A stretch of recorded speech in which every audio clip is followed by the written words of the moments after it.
आपण एसटी बसवर हा लोगो पाहिला असेलच, पण कधी विचार केला आहे का या लोगोचा नेमका अर्थ काय आहे?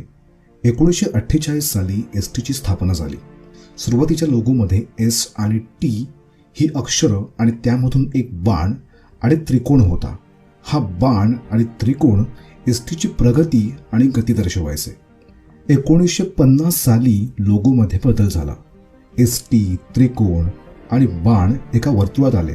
हे वर्तुळ म्हणजे एसटीचं चाक जे कधीच थांबत नाही.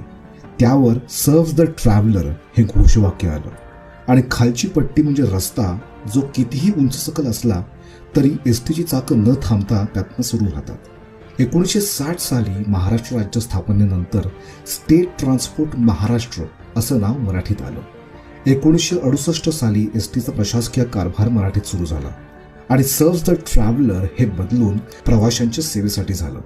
स्टेट ट्रान्सपोर्ट महाराष्ट्राचं महाराष्ट्र राज्य परिवहन झालं आणि मराठीतून एसटी हा शॉर्ट फॉर्म प्रचलित झाला.